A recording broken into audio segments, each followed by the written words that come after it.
Welcome to episode 2 of The Front Row, brought to you by Anthem Electronics. I'm your host, Ryan Charpentier. We will be joined here shortly by Eric Wesley from AVS Forum and Jason Dustal from MadVR. And we're going to be talking about what makes a good image, what fundamentally gives us what we see in all of our displays of today. But before we get into that, and before we jump in with Eric and Jason, a word from Anthem Electronics. Anthem isn't just about power, it's about precision. From clean amplification to intelligent room calibration, every element is engineered to deliver pure articulate sound. Unlock the performance your system was made for. Anthem. Elevate, refine, enhance. On this episode, we're going to be talking about what makes a good picture. And to do that, we've got Jason Dustal from formerly AV Pro Edge, now MadVR, and joined as always by my co-host Eric Wesley from AVS Forum. How are you gentlemen doing?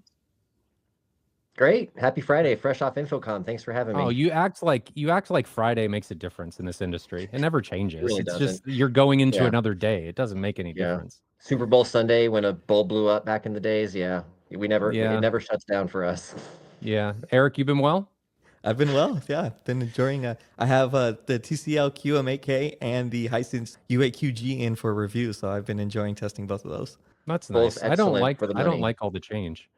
So today we're going to be talking about the basics of video, what makes a good image. And I think really, Jason, to start, we're going to listen to or go through the history of everything. But before that, why don't you introduce yourself, say who you are, what you've done, where you come from.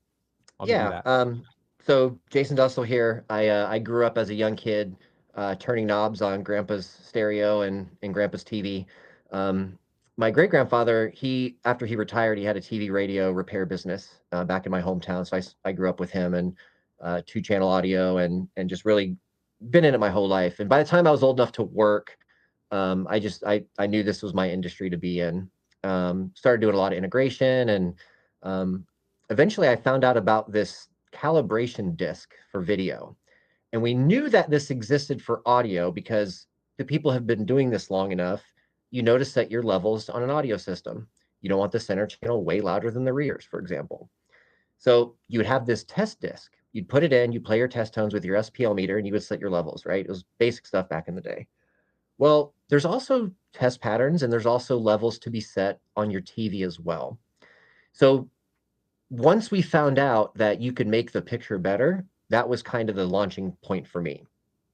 Fast forward a few years, I hear about this company called the ISF, the Imaging Science Foundation, founded by a gentleman named Joel Silver and Joe Kane, who's a very famous name in the world of video.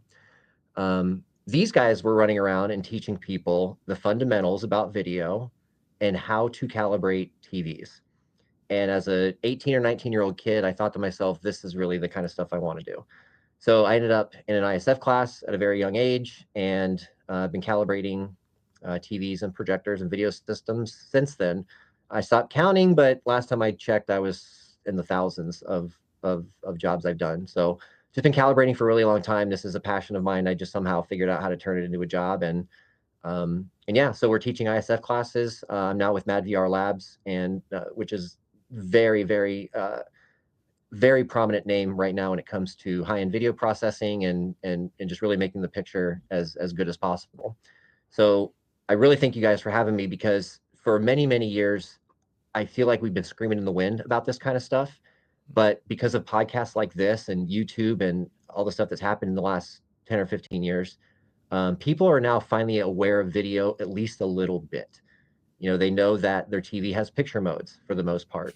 But what they do with those picture modes and what they do with those dozens and dozens and dozens of settings inside the TV, that's where it starts to get a little bit complicated. And I think that's what we're going to talk about here. Where we have to start is what makes a good picture. And we were kind of chatting about this before the stream started. But well, I think before we get into a good picture, I think it's important to talk about where we've come from. Like, where did we start with everything? And before we get into that, I think it's funny that you actually have a makes sense like origin story where you were interested in the calibration and I just had a digital thermometer, right? That was my launching point, was some stupid technology a long time ago that had nothing to do with where I am now. And you actually had this interest in calibration and making things be more quote unquote how they should be. There's always a deviation from that depending on who you are and subjectivity and whatnot. But it's cool that you actually saw something, had an interest in it, and then built upon it in order to end up where you are now. And you've made a career out of it, right? You've moved into ISF, went through several companies, were at AV Pro Edge, where you made a big name for yourself, and then now we're on to Mad VR. And it's just a continuation of that journey. Cool to see that start and then not really change, move and just go with the flow, if you will. Well, I think what really clicked for me as a young kid, I was probably kindergarten, maybe even first grade, but my grandparents, they held on to a black and white TV up into my early childhood. And something weird clicked with me at a young age because on my grandparents' black and white TV, there was like 4 knobs. What I eventually learned was one was for white level, which we'll talk about, one was for black level, and then you had horizontal and vertical sync. And I remember as a little kid twisting those knobs and just seeing how it affected the image that was on the screen.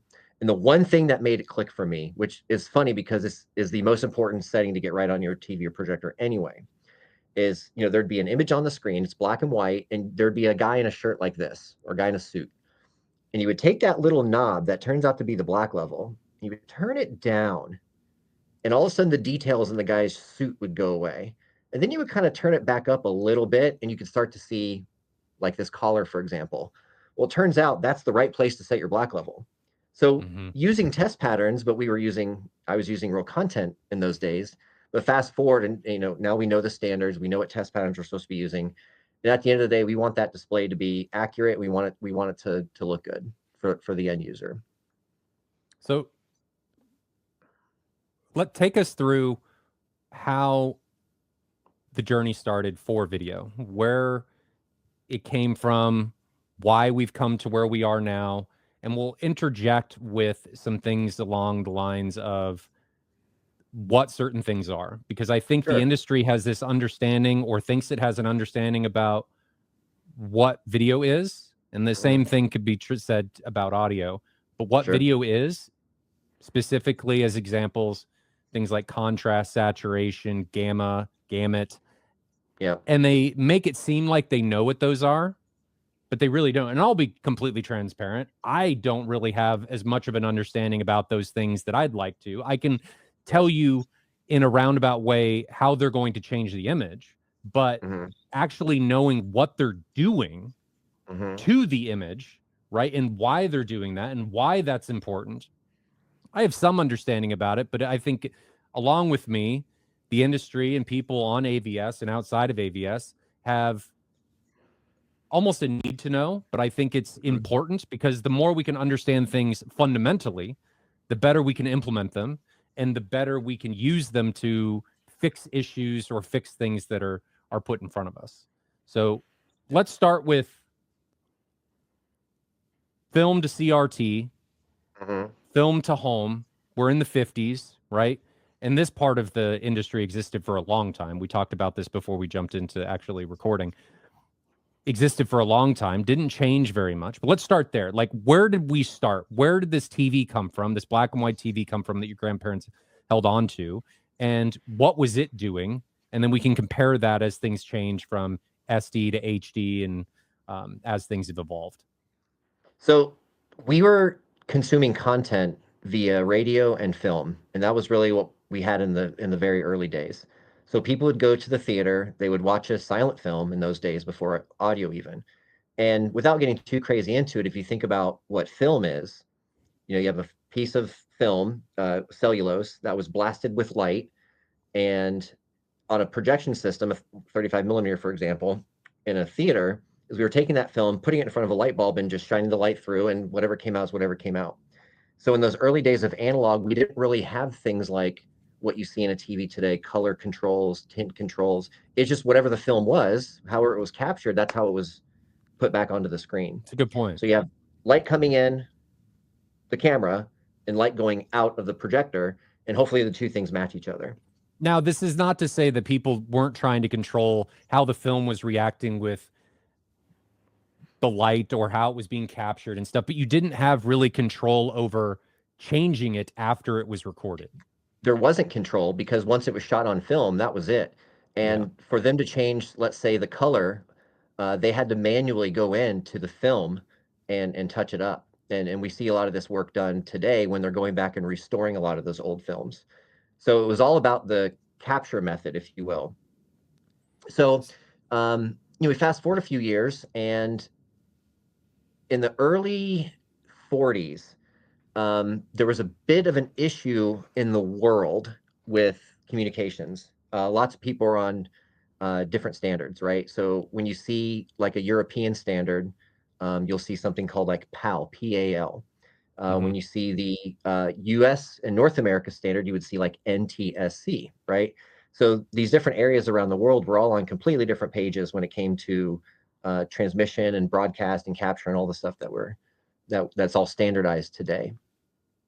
So in the very early days of TV, we were stuck with, a black and white image, and that was fine. We were dealing with, in those early days, a 19-inch TV was considered a big screen. No joke. If you go back and look at some old ads, this was advertised as a big screen TV back in those days. For the equivalent of about $7,000 or $8,000 today, you could get a little 9-inch CRT TV with this big giant cabinet in it, right? There's pictures of this online. It's actually kind of fascinating stuff. But we'll put one up here. Yeah, we should get you like an old. Sometimes at the thrift stores you'll bump into them still. Pretty cool stuff. So we were in this weird transition period between going to the theater to watch film, but also consuming content at home via, radio eventually evolved into what we now know as TV.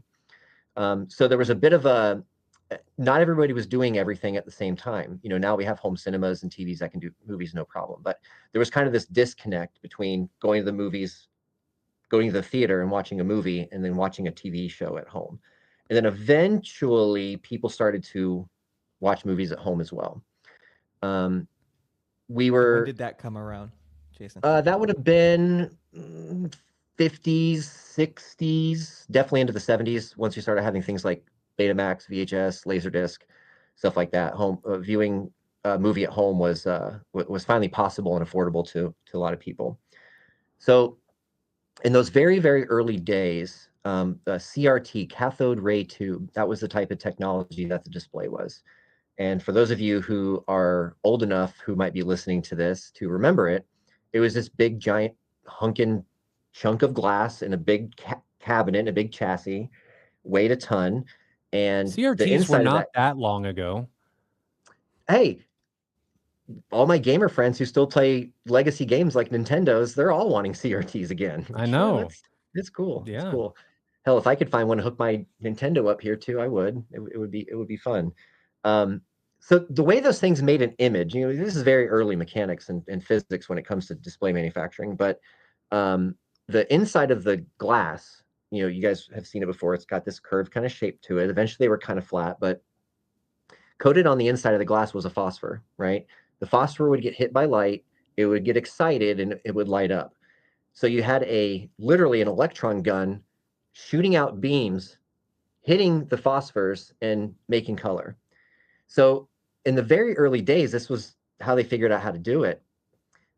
But we were running into some limitations back then. And if you compare a CRT's capabilities now, back then, to what we get now out of a LCD or an OLED or something like that, it's very, very, very different.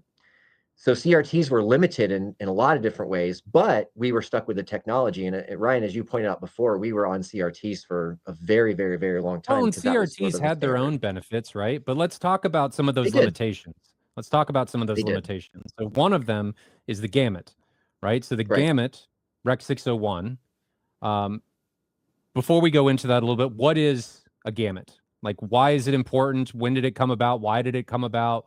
Because I think it's important for people to understand as we go through this journey, instead of saying, well, let's talk about them all at the end.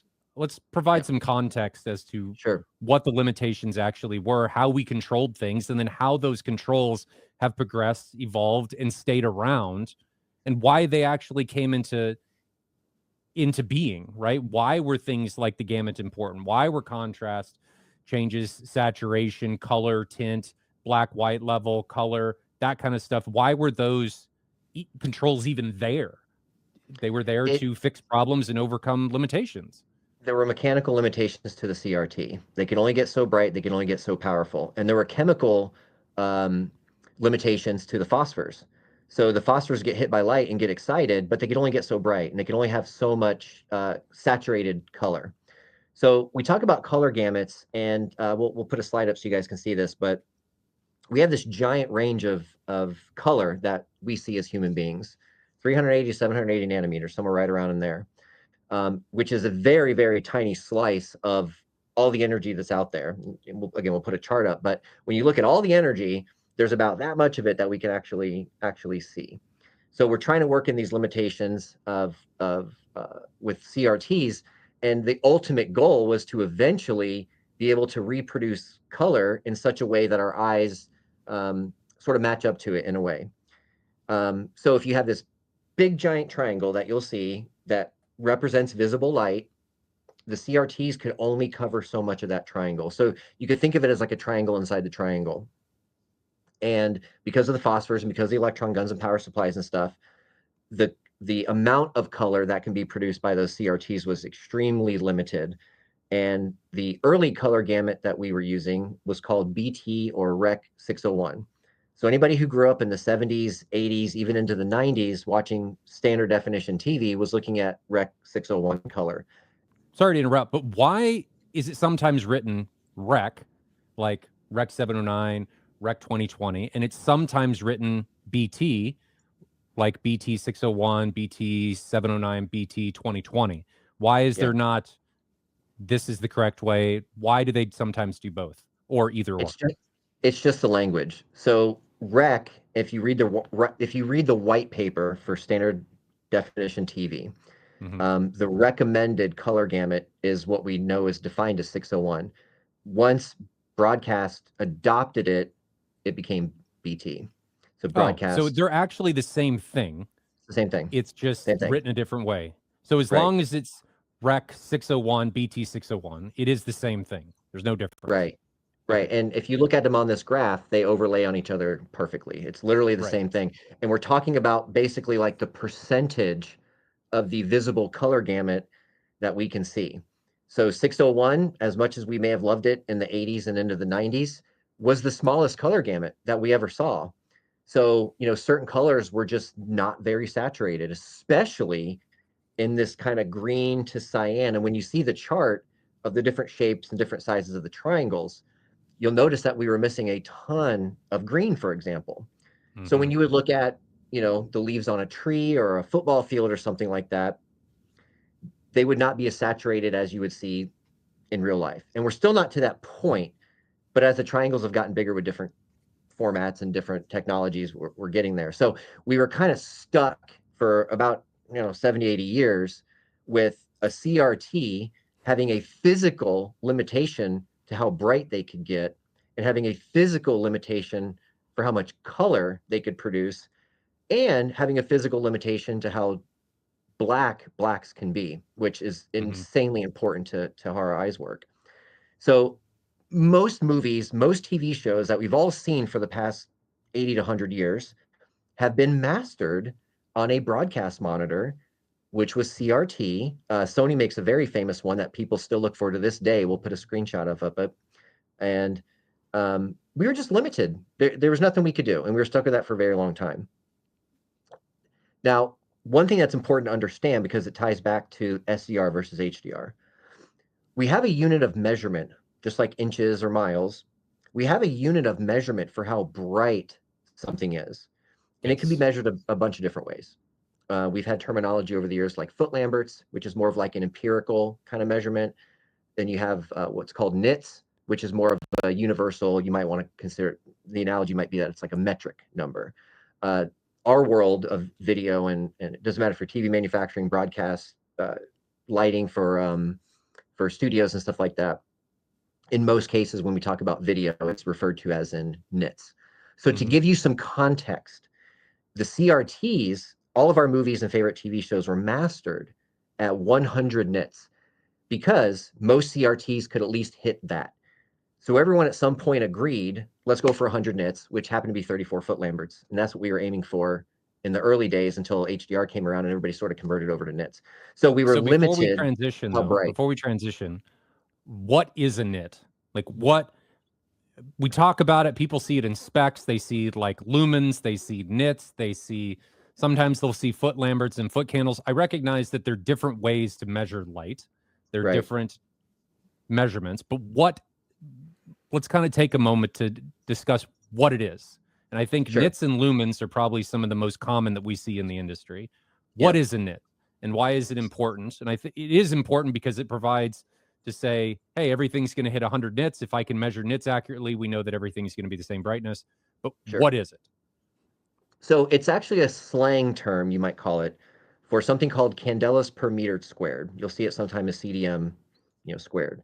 And it's a measurement. It's kind of like when you measure the efficiency of a speaker, right? You have what is it, 1 watt, 1 meter away. If I'm not mistaken, Ryan, you would know that better than I. But it's kind of like that with measuring light. So lumens is what's coming out of something, maybe a flashlight, maybe a projector, maybe headlights, whatever. It's this many lumens. Once that light hits a screen and bounces back to our eyes, then it's either foot lamberts or nits. Candela per meter squared. So it's kind of like that analogy with measuring efficiency of a speaker, where you take a fixed known standard light source, and how bright is that light source on a piece of material over meter squared. So how does that apply to projection versus TVs? It's kind of the same thing. If you think about it, a projector and a screen is just a display that's two different devices, right?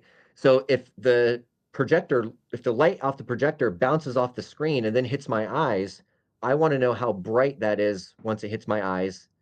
Then it hits my brain and it interprets it as light or color or whatever the case is. So it's literally, like you said, it's just a measurement of light output. So, ideally, what we want, what's really important to us as far as picture quality goes, and this goes back to audio. So any of the audio people can relate to this. The most important thing to our eyes is dynamic range. So how bright something can get versus how dark it can get. So if we have a display like a CRT that could get to 100 nits, they don't quite get to 0. CRTs weren't as black as we remembered them. So if you take how bright the TV can make a picture, divide that number by how dark the TV can make a picture, that gives you your contrast ratio, which is a measurement of dynamic range. And because the way our eyes and our brain work, that's the most important thing to us. And this might be a good analogy for somebody who might be wondering why this is the way it is. It's biology. We didn't make this up. So imagine you have a screen, or you're looking at an image on a screen, and it has pretty good color, but it's super washed out. Your brain immediately doesn't like that image. If we had an image where the dynamic range was correct, that's the thing that's most important to us. So how bright can we get? How dark can we get? If you want to do the math, divide the big number by the little number. And we get these numbers, by the way, with the light meter. You stick a light meter on the screen, read how bright it can get, read how dark it can get, do some simple math, boom, you have your contrast ratio. So because CRTs could only get so bright and only get so dark, as much as we loved how much contrast they were in those days, there really wasn't a lot of contrast at all. So we were starving for a few things. We were starving for light output. We were starving for black levels. We were starving for color saturation and how big that gamut coverage was. And that's just how it was for years and years and years until we got to about the 1990s. Taking a little break before we go into any further about what makes up a good picture. Little word from our sponsor, Anthem Electronics. This episode is brought to you by the Anthem MRX 1140 8K. With the MRX series, experience the clarity of 8K video across 7 HDMI 2.1 inputs, each ready for 8K 60 and 4K 120 pass-through. More than a receiver, it's the heart of your system, designed to bring every moment to life with clarity and effortless control. Anthem. Elevate, refine, enhance. There's some other limitations because there's other controls that existed inside of a CRT, right? We can talk. I think it's important that we talk about some of those before we move on, because that helps define what is a good picture.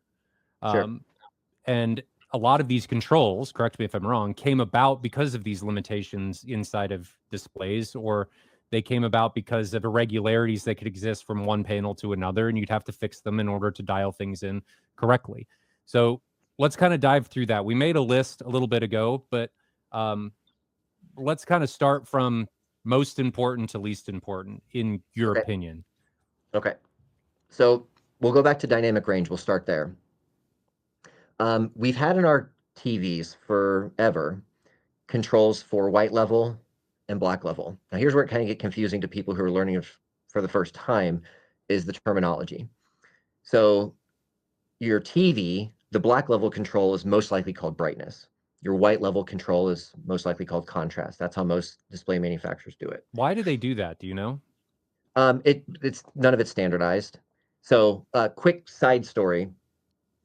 Several years ago, Sony had released a new line of TVs, and we were going in the menu and we saw brightness and black level. And we went, wait a second. Usually that's the same thing. Well, it turns out that brightness was the backlight control and black level was the black level control. They were right. And we told them, good job. The problem was everybody else did it. Brightness was black level. So everybody was looking at Sony and going, what are you guys thinking? And Sony's going, hey, we make the broadcast monitor, we make the cameras, it's black level. And we're going, yeah, it's black level. So it got really confusing to people on what control does what in the TV. But the correct term for this is white level, black level, which we see in our TVs to this day. The white level, think about how your eyes work, right? And without getting too deep into biology here, inside of our eyes, in the back of our retinas, we have two types of cells, two types of sensors, rods and cones. You guys have maybe heard this before. Most people have about 100 million rods, and the rods are working when you get up in the middle of the night to get a drink of water and you can barely see. You can see some shadows, you can kind of tell where you're going, but you really can't see color. And the reason is there's not enough light in the room to give something color, because all color is a frequency of light. So if we have no light in the room, we have no color. So it goes back to the early days of survival, hunting in caves and living in caves and trying to hide from predators. We're more sensitive as humans to black level and white level as we are to color. So about 100 million rods in most of our eyes, about 5 million cones, and the cones are what takes care of color. This is why dynamic range is so important, is because how we're built. So in our eyes, we've got the rods and the cones. The cones take care of all the color information, and there's 3 of them. I'll let you guys guess which color of the three cones in our eyes. What color? What are they sensing? What 3 colors? RGB. Red, green, blue. Okay, good. Now on a TV, we have a red channel, a green channel, and a blue channel. So as you turn up white level or contrast, you're pushing the red channel, the green channel, and the blue channel together. You're pushing them all at once. And if you push it hard enough, the red channel, the green channel, the blue channel, eventually the signal will clip because we've run out of steam. This was a big problem with CRTs. You could only turn the contrast up so high before 1 or 2 or all 3 of those channels gave up because they had nothing else to give. So you'll see this in the image 2 different ways. If you turn the contrast up, it's kind of like volume control with audio. You turn it up, it clips, and then what do? You turn it back down a little bit. So if you turn the contrast up really high, red, green, and blue all run out of steam, and then you look at a cloud in the sky, it's one big blob of white. There's no detail. You lower the contrast a little bit, red, green, and blue aren't clipping anymore. Now you can see detail in the clouds. But what happens sometimes, again, this is all limitations of CRTs. Let's say the blue channel and the green channel run out of steam. You're left over with red. So when you look at something white on the screen, it looks kind of pink. So when something is supposed to be white and it's pink, sometimes it could be cyan if the red channel ran out of steam. We call that a color shift. So as you're turning up the contrast on a CRT, you would see some distortion in some lines because of how hard you're driving the power supply. But then you would also start to clip white. Sometimes your whites would turn kind of pink or turns kind of a cyan color because those 3 channels, red, green, and blue, are being pushed too hard and they've hit a wall. Now, it could also go the other way. The contrast could also be too low. So you're thinking like, okay, well, if I can't see the clouds in the sky, I'll turn the contrast down way low. Now I can see the clouds in the sky, but it's not optimized. And the whole point of it, going back to audio again, in audio, you want to crank it as kind of, I mean, if you want to think about it this way, crank it as loud as it gets without distortion, and then back off a little bit. And that's sort of your sweet spot. Anything lower is quiet. Anything higher is clipped and sounds distorted. So if you tie this back into the contrast control, if it's set too low, you're not pushing red, green, and blue as hard as they could be pushed without clipping. So you end up with a picture that looks kind of dim to our eyes. So there's a sweet spot. It can be too low and the picture can just look flat and boring. It can be too high.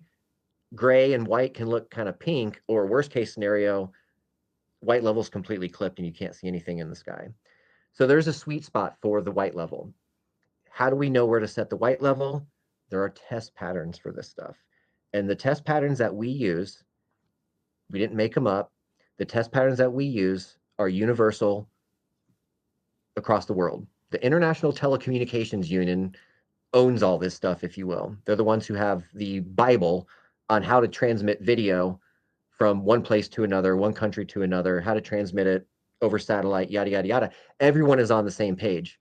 So if we are using standardized test patterns to set up the display at home, we know when the white level is correct because the test pattern will look correct. So it is literally putting a test pattern on the screen and making the adjustment. Back in the days, it was a knob. Now it's a button. And you make that contrast adjustment until the test pattern looks correct. And that's how you set white level. Now, we talk about it for 8 or 10 minutes. It's about a 3 to 5 second adjustment. Look at the test pattern, twist the knob. Okay, that's too much. Back it down. Okay, that's not enough. Okay, let's come up a little bit. Boom. In digital video, it's really easy because we have numbered boxes. You might call them boxes on the screen. With analog, you turn the knob and hope for the best. If you turn it up too high, bad things happen. Now, you still can clip white on current displays as well, but that's kind of where it came from. And black level is almost the same exact story, just on the other end. If we take the black level control, we're removing, we're taking out red, green, and blue. And as long as they come out evenly, then the black level lowers. If the opposite of the contrast control, if you're turning the black level down, down, down, down, down, and red, green, and blue are not coming down equally, you might end up with a little bit of pink in there. So you look at your shadows in a movie and the shadows are kind of pink, but everything else looks neutral. Like, what the heck's going on here? There's a lot of things that could be going on there. But ideally, you want the red, green, and blue channels to all move simultaneously. And as long as they do, we set our black level based off a test pattern. Blacks are as black as possible, but still seeing detail. On the other end, contrast is as high as possible with still seeing detail. So no clipped clouds and all the things we talked about before. At the very beginning of it, with black and white TVs, we had a brightness control and a contrast control, and we still have those to this day. And those are the most important settings to get right on a display. And you don't need calibration tools as long as you have the test pattern. You can download a free test pattern and you could stream it to your TV. There are test patterns on YouTube. You could stream a test pattern on YouTube and set the white level on your TV. You could get a very inexpensive, I think one of the best tools anybody could have in the world of video, even as an enthusiast. And I know Ryan will agree with me on this. There's an excellent, excellent test disc made by Spears and Munsell is the name of it. And about 2 years ago, they came out with their latest edition, which is full 4K. Was it that long ago? Yeah. My early days. Oh my God, I think I've got it here somewhere actually. Somewhere in here, I have the very first one. I don't see it right now, but it's in here somewhere. And the very first one came out, in the old 1080p days. Digital Video Essentials, Avia Guide to Home Theater. These were back in regular DVD days. The Spears and Munsell disc I like to have with me, and I would encourage everybody to get it because not only does it have these test patterns to let you make your adjustments on your TV, but it also has some really good demo material that you can kind of confirm it with.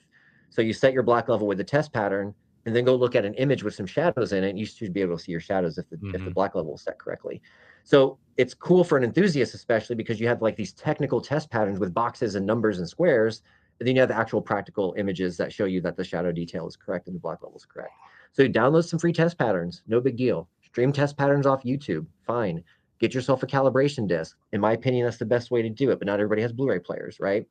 But we have thumb drives, and we can stream and cast and do all these other things these days. So what used to cost thousands of dollars in test equipment is now free.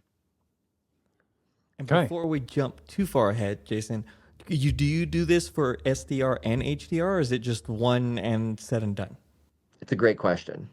And it really depends on, gosh, there's so many things it depends on. In HDR, if it's working correctly, you should not have to touch the contrast and brightness control. And we could probably get into that a little bit later. It'll go down the rabbit hole real quick. Definitely. But in SDR, where you set the black level and white level is absolutely essential. In HDR, if it's done correctly, you shouldn't have to touch it at all. But it's confusing because if you shouldn't have to touch it at all, the controls are still there. So people immediately go in and start, blasting stuff and turning it up and turning it down. And in HDR especially, you could be doing a lot of damage to the image, and affects the tone mapping and a bunch of other stuff too. But great question. But yeah, these controls do exist for SDR and HDR. Just depends on how they're implemented manufacturer to manufacturer. That's all. Because they all can be different. They all can be different. And there's lots of cases. I mean, over the years, there's so many cases. You have to think about, like, with consumer video, it's a lot different than professional video and broadcast, because that stuff has to be right. The consumer TVs are like, okay, let's add all this extra processing, and let's add all this, and let's add all that, and let's call it this, and let's call it that. And it can be really confusing. We have people that come to ISF classes who come from film production and broadcast, and they see the adjustments in a consumer TV, and they go, oh my God, this is like crazy. Because a really good broadcast monitor, I have a Sony BVM HX3110 in our ISF lab and MadVR shared lab over here in St. Pete. And it has very basic controls because it's pretty correct, but it's also $40,000. So trying to get all that into a consumer TV, they want to add as many features as they want to, and they want to make it as bright as they can, and they want to have these out-of-the-box picture modes that either save a lot of energy or catch your attention in a showroom. And in order to get those images to be, let's say, really bright, for an example, they will deviate from the standard, right? So if you're deviating from the standard, you might use the brightness and contrast controls. But if they're following the standard correctly, and this could be based on picture mode, you don't have to touch the brightness and contrast controls at all. So just like everything else in our weird little world here, it depends. Okay. There's lots of TVs out there. You'll measure HDR, and it'll track way, way, way brighter than it should be. But to our eyes, it's a much brighter image, which in a big retail store under fluorescent lights, it's eye-catching.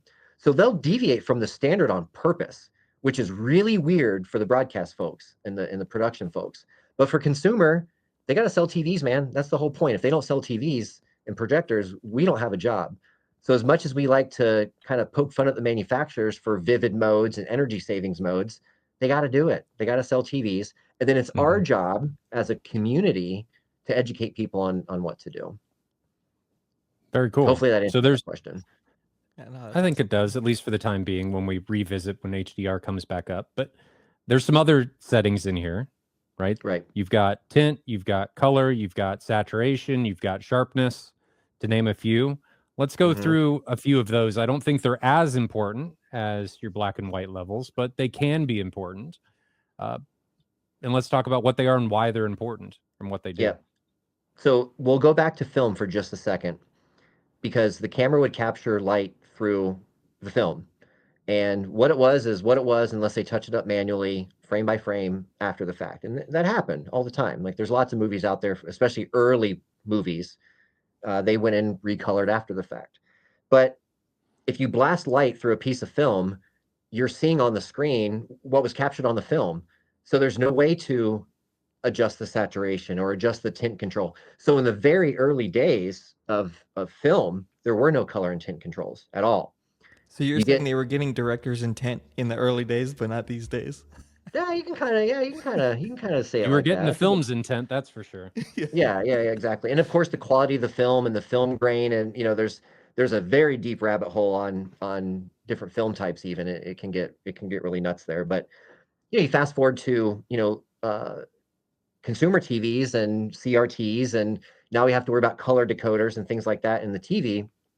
And there was a correct adjustment for your color decoder, which took care of traditionally your color and tint control.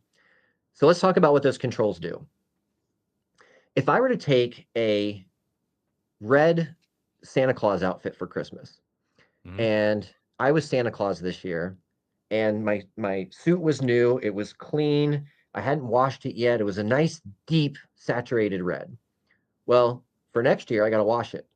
And for the year after that, I got to wash it. And the year after that, I got to wash it again. What happens to that nice, deep, bold red color once you wash that outfit 6, 7, 8, 9, 10, however many times? How does it look after you wash it all those times? It's going to be faded. Starts to fade. So you can think of color in a quantity or an amount. So how much color is in the image? Just like white level, black level, it could be too low and things look pale and faded. It could be too high and people look like cartoons. And we'll go back to the early days of standards and test patterns. How do you know where to set the color control? There's test patterns for it.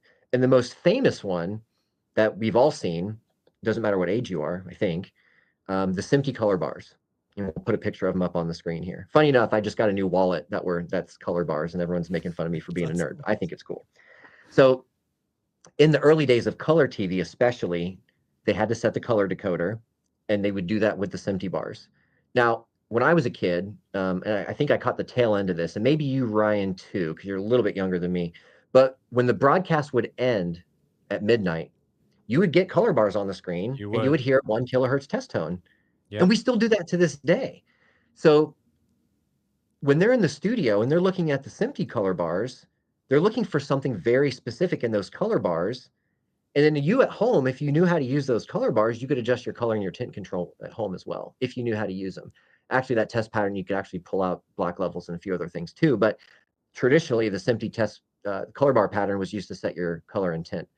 So if we throw that triangle back up on the screen, if you look at the dead center of the triangle, that's no color, that's white. And as you move out towards the edge of the triangle, you get to be in, let's say, fully saturated red.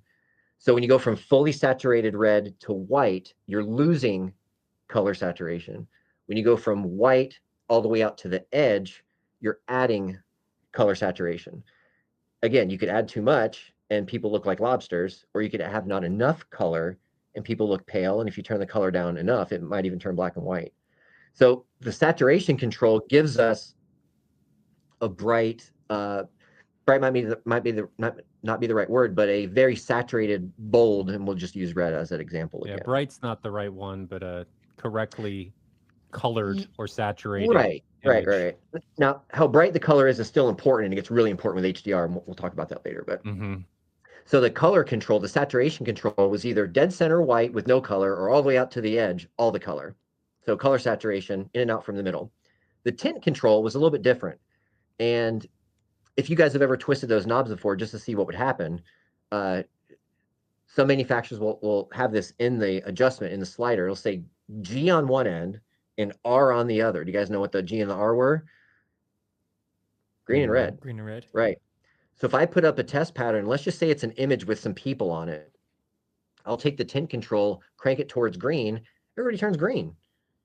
Crank it towards red, everybody starts to turn pink, and eventually it starts to turn red. So why is there a tint control in there if it's so easy to screw up? Because color decoders and early color TVs weren't very good. So you had to use the tint control as like a compensation. And I don't mean just to pick on them because it was early and certain price point. It's okay. But some of the early Panasonic plasmas were very notorious for this. You would put up a SMPTE bar pattern, you'd adjust the color control to where it was correct, but the tint was way off. And you had to go, and it was very consistent in this specific model line. You had to go 9 clicks into green before skin tones looked right.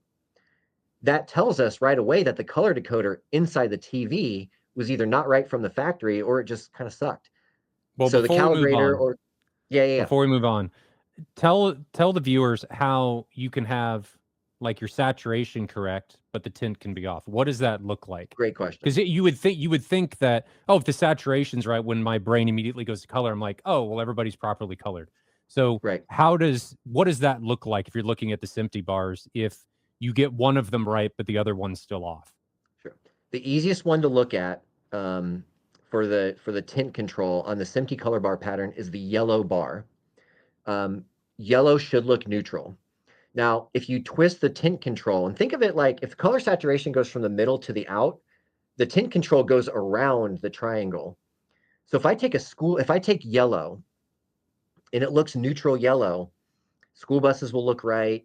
I'll just use Best Buy as an example because everyone knows that yellow, that yellow looks correct and flowers look correct and everything else. If you take that tint control and crank it one way or another, that yellow bar will turn very green right away, or it'll start to turn kind of orange.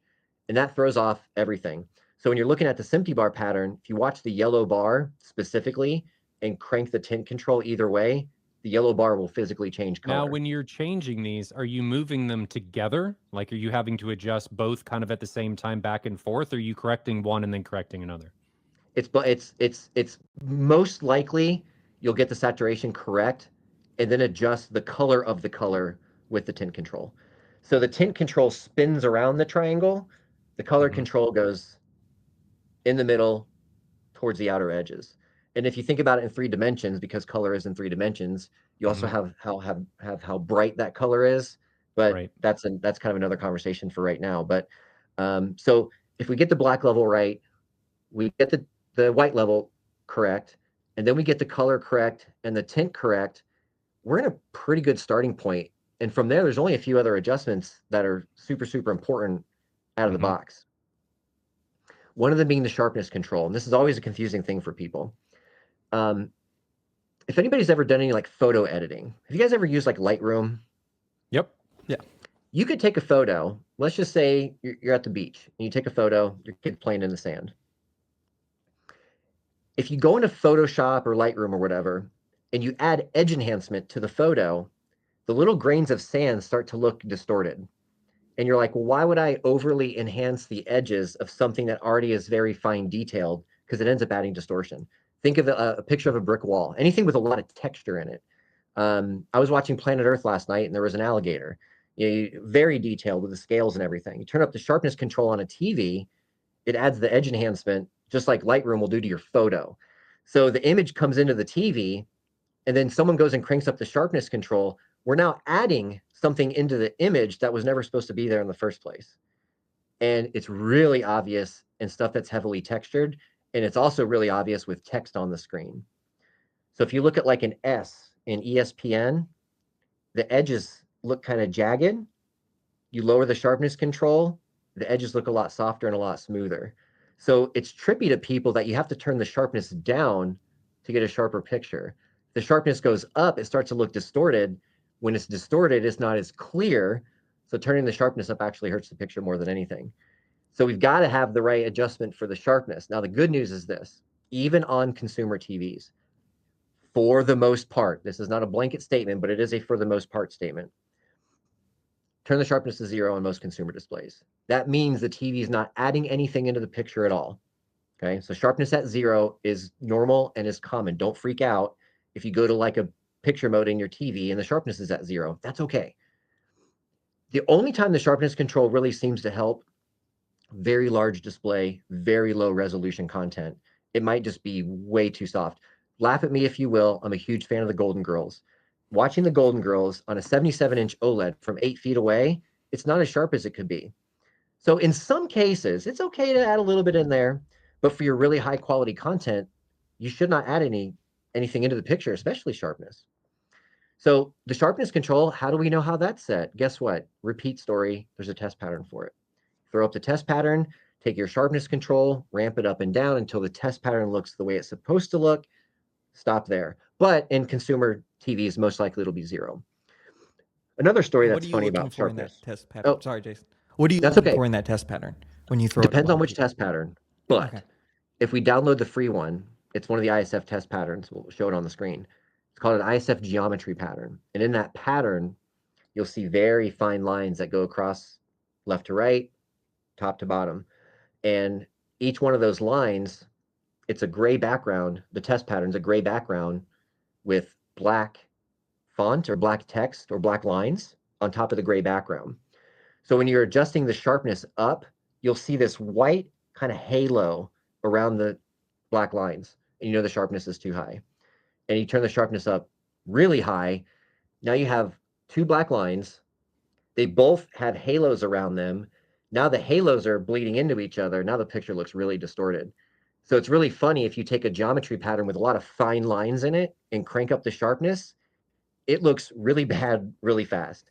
So think of it the opposite. Sharpness down for a sharper picture. We don't want to add anything in there that wasn't supposed to be there in the first place. That's kind I of don't the know whole that I thing. would say sharper. I would say more accurate. Clearer, Yeah. more accurate. Yeah. Sure. However Sharper you could want to just word it, be that's fine. misinterpreted. But yeah, I understand what you mean. So To get years more of the ago, intent. right.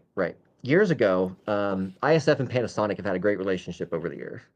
And in the plasma days, in the mid 2000s or so, the engineers at Panasonic knew what they were doing. They were very, very smart. And Panasonic's also very heavily involved in broadcast in the professional world as well.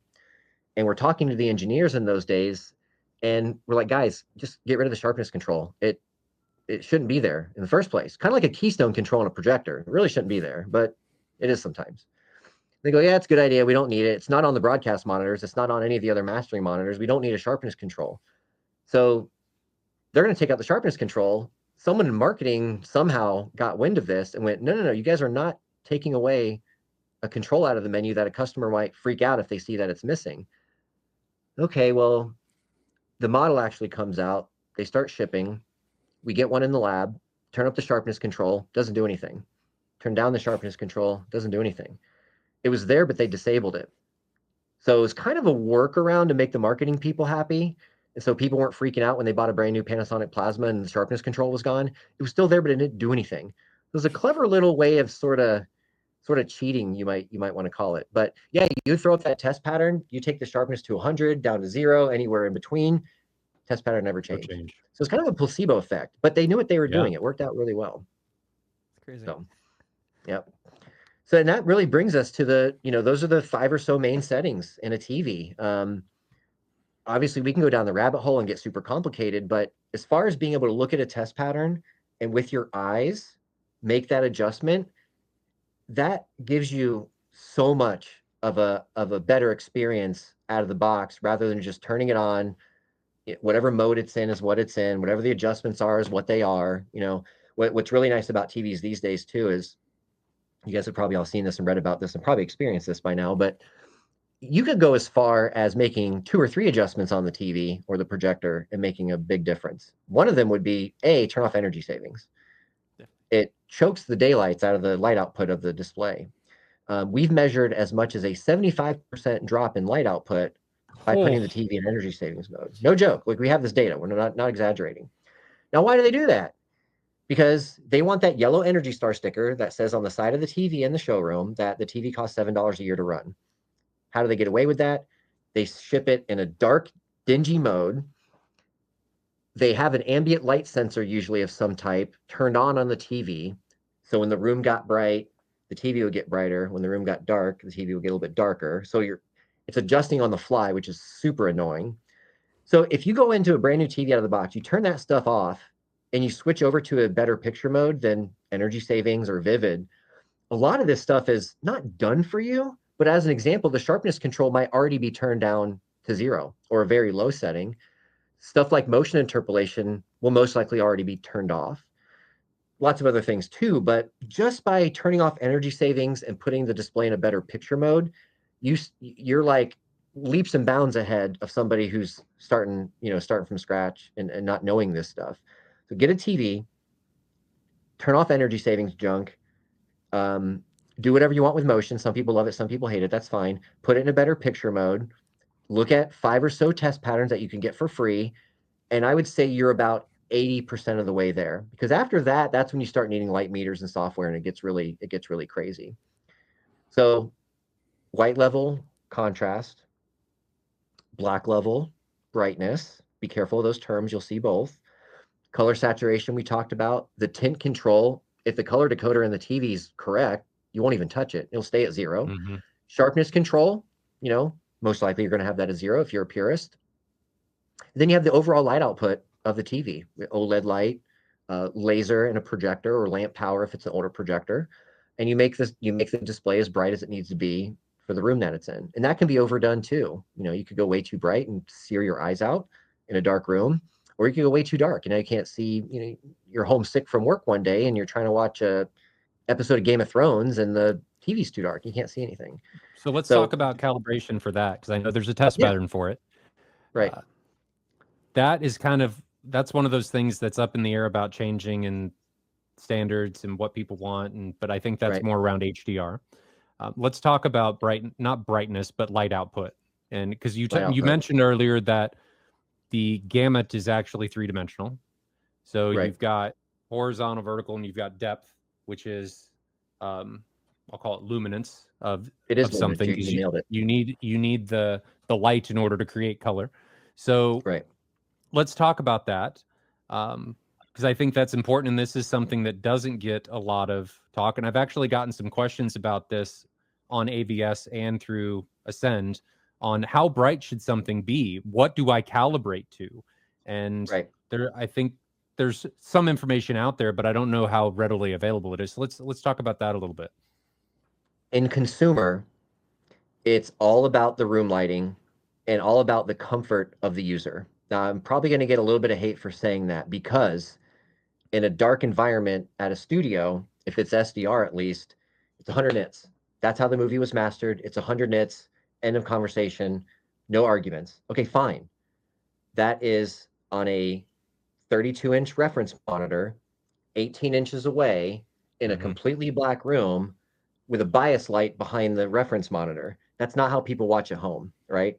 So going back to the early days of CRTs and plasmas especially, the problem we had back then was, in order to get the light output we wanted, we had to use like vivid mode, which we all know what's wrong with vivid modes. They're overly saturated, the white balance is too blue, sharpness is cranked up, lots of things wrong with vivid mode. So a calibrator would come in, take it out of vivid mode, put it in a more accurate picture mode, make their adjustments they need to make, and they're out of there. The problem was, you went from vivid mode to a calibrated mode, everybody complained about how dark it was. And this was in especially CRTs and plasmas, there was no backlight control. So you were just stuck with it. That was it. So we were calibrating to 100 nits in someone's living room, and it was too dark. Of course it was too dark. So you have a lot of people out there who really, really, really harp on this. It's 100 nits, end of conversation. But logically, if we're not in a reference environment, 100 nits just doesn't work. So it depends on the room. I'm here in Florida. There's condos, there's big windows. 300, 400, 500, 600, 700 nits, let it rip. We were in one recently in downtown St. Pete here, 12-foot ceilings, all windows, like the 40th floor of a condo somewhere. I can't leave that at 100 nits. Are you crazy? There's no way. So you have to really, at the end of the day, you have to match the display for the room that it's in. Now, in that same vein, do you think that room with the guy with 12-foot windows all the way around, do you think that room is a little bit different at noon versus midnight? Absolutely. Yeah, so the way you would calibrate for a bright room versus a dark room will be wildly different. So we went from vivid modes to calibrated modes. Everybody was complaining about how dark it was. Fast forward to a few years ago at this point, they were coming in energy savings modes, which were dark, and we were putting them in a better picture mode, and the picture was actually getting brighter. So this whole antiquated idea of calibration makes the TV too dark is about 15 years old, 15 years out of date, I should say. In fact, most cases we're making the TV brighter these days. So I don't like to attach a number to this. My LG OLED, it's on the other side of this wall. I've got windows, but I've got really dark curtains. I can make it dark if I want to. The walls are white. I can't do anything about that. The couch is a very dark color. There's a dark rug in there. So I've got some control over the way that room is lit. I'm at like 200 nits for SDR. It's fine. As far as close as I sit to that TV, it doesn't hurt. So you have to think of the room. The other thing to think about too is the comfort of the person. I had a client of mine one time years ago, so when I was still calibrating in the field all day, every day. She had a Mitsubishi DLP, and it was the only one. There may have been a second year of this. The light engine on a DLP was typically a bulb. Then it became LED. And for 1 or 2 years, Mitsubishi had a laser-powered DLP. And everybody loved it because it was like 70 inches, and it was thin at the time, especially for DLP. It was like $7,000. I show up to the customer's house, and it's an older lady, which isn't uncommon. We have a lot of older folks out there who are really into AV, and they really like it to be correct. So cool. I'm chit chatting with, and her room is really dark. And I'm like, man, you kind of keep it dark in here. And she goes, yeah, well, I'm going through chemo, and I'm getting headaches. I'm very sensitive to light. She was watching this TV in vivid mode in a dark room, and it hurt. Oh, man. And she didn't know why. So I go out there, tone the TV way down to where it's more appropriate for the room and for her. So we had a day mode when the windows were open, and then we had a night mode for her, which was not as bright, but it was appropriate. Take it to another step. Ryan and I have these conversations all the time. I'm a huge South Park fan. So sometimes I'll go from watching maybe a thriller or a horror movie that can be kind of dark. And then, okay, that was a scary movie. I'm going to cleanse my palate, laugh a little bit, throw an episode of Family Guy or South Park. And then that is really, really, really bright because we go from a dark movie to a bright animated TV show. So you might even calibrate differently based on the content the customer watches. But I have found in my room with my viewing distance on my TV for SDR, 200 nits is kind of the sweet spot. Now that is double the 100 nits, that's the standard, but I'm not in a reference environment. So I can deviate from that and it's okay. It's no problem. And a good analogy for this is I know you're big audio guys too, but if you have a flat system, a flat response, and you like a little bit more bass, everything measures well, you turn up the bass a little bit, it's okay, it's fine.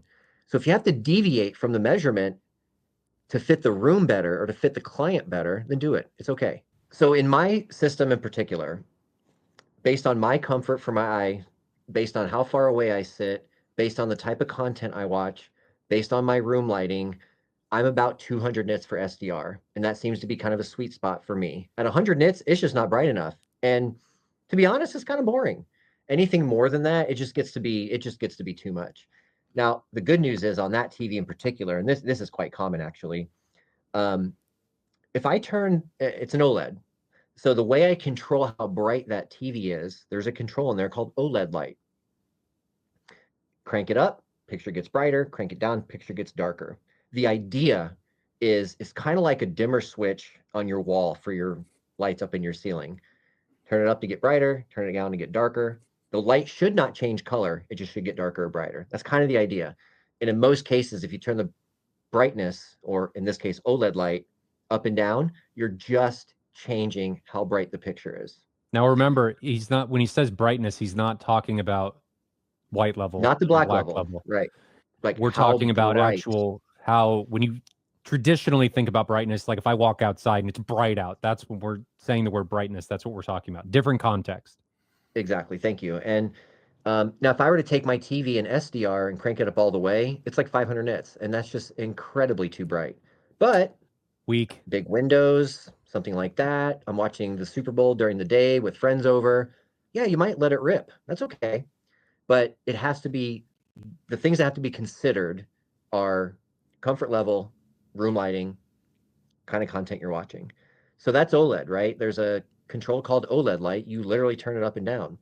You can now, get something else to add here is that the brightness and how you interact with it and how it's perceived is different for SDR and HDR.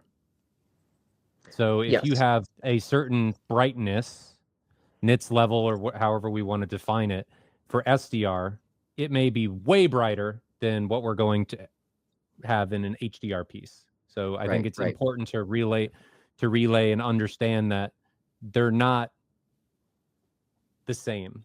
They're exclusive from one another. So it's important to note that you may have a brightness level for SDR and something entirely different for HDR. That for comfort. That's exactly right. And for the dynamic range. In the early days of HDR, there's always haters at the beginning. There's no 4K content. There's always going to be haters, and that's okay. When we saw the original HDR spec, it called for 10,000 nits. That's the ceiling. That's as bright as the system can get. That means the content, that means the transmission method, that means storage, it means everything.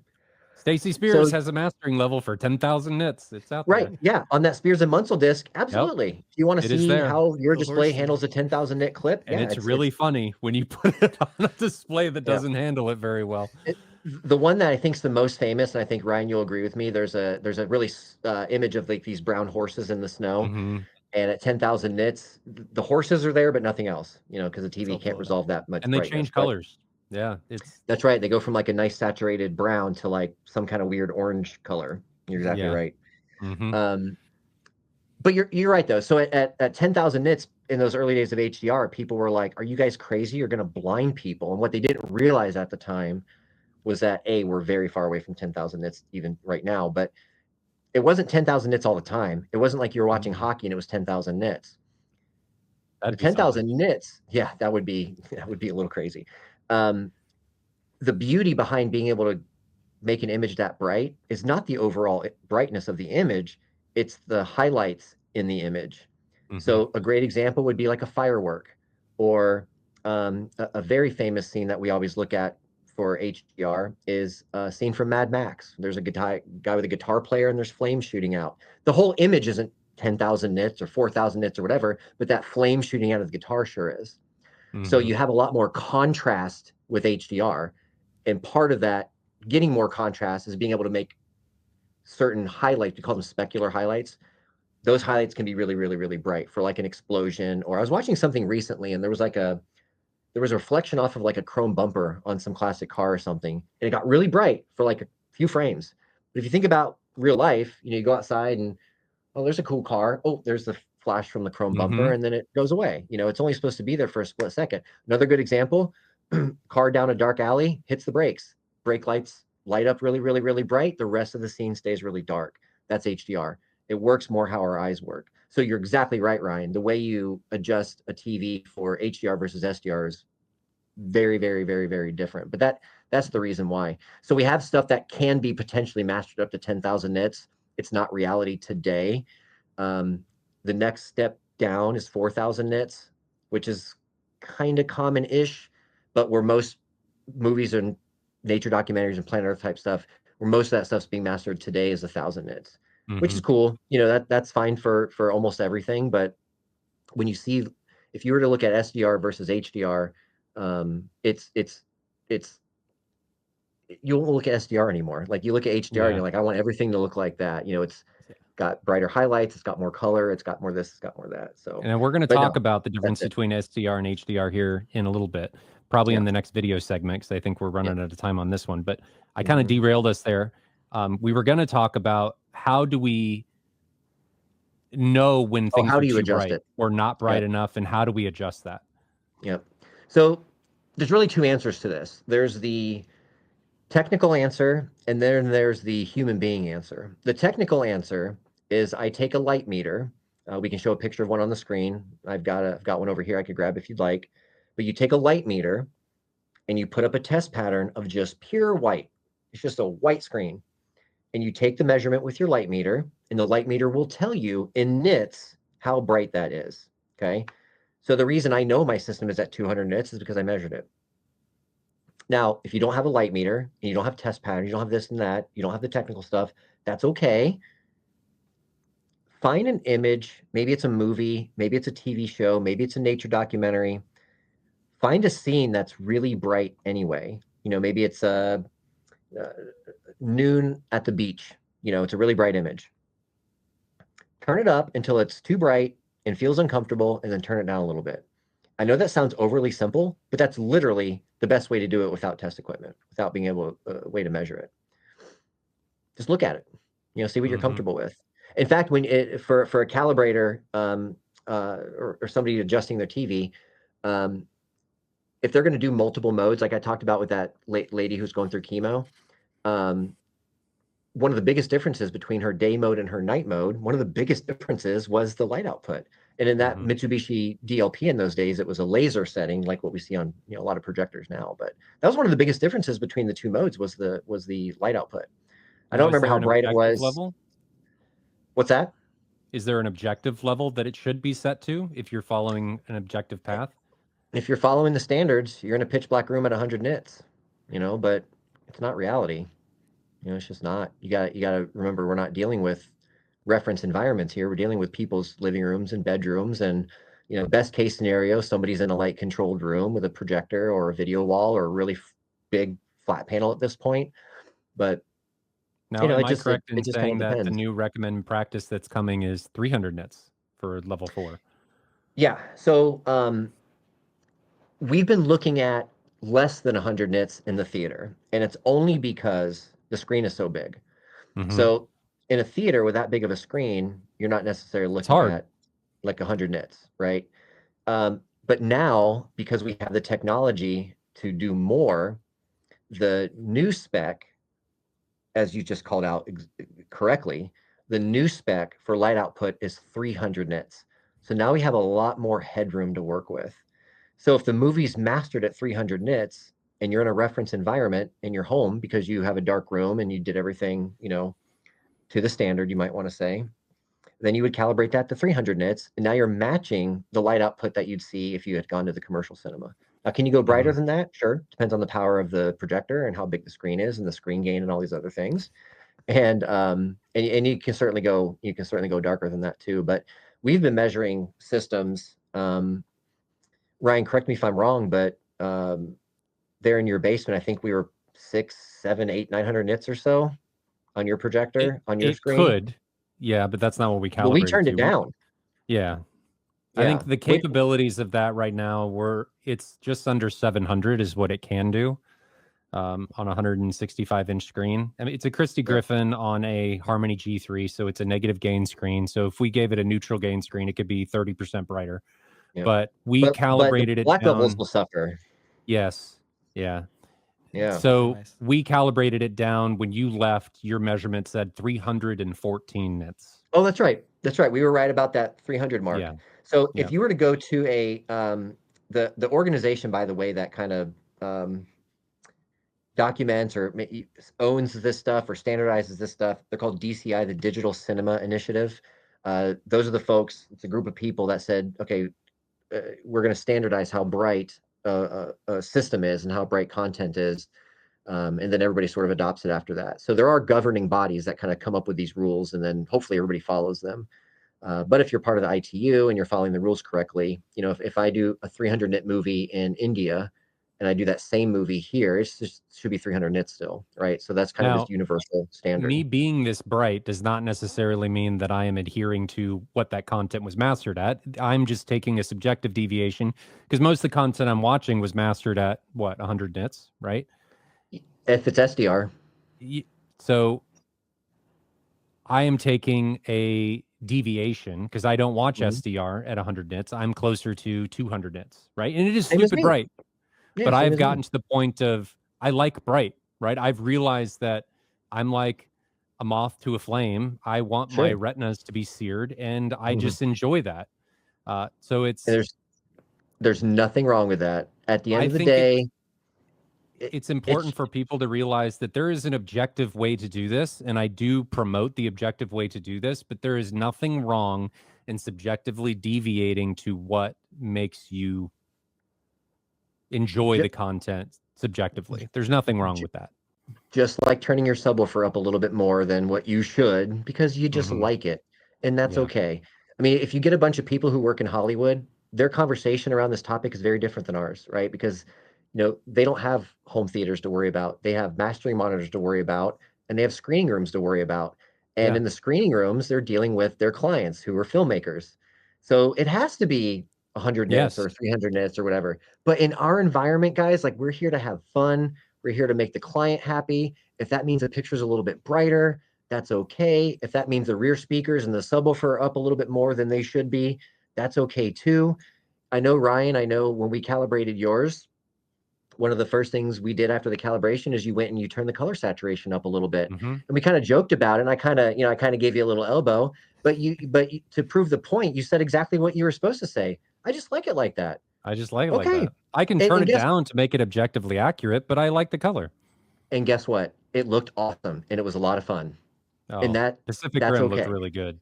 Pacific Rim looked awesome. I was watching Batman versus Superman: Dawn of Justice last night to we're trying to look for some new video clips to show at some of the shows and stuff. I don't remember the time marker, but there's a scene and it's one of the IMAX shots. It's gorgeous. It's Batman and he's in his outfit and his eyes are like this really bright blue. You guys know that scene I'm talking about? Yeah, right at the start of the fight. Yeah. Yeah, I mean, if you change the tone mapping a little bit and you maybe bumped up the color a little bit, those blue eyes got much bluer.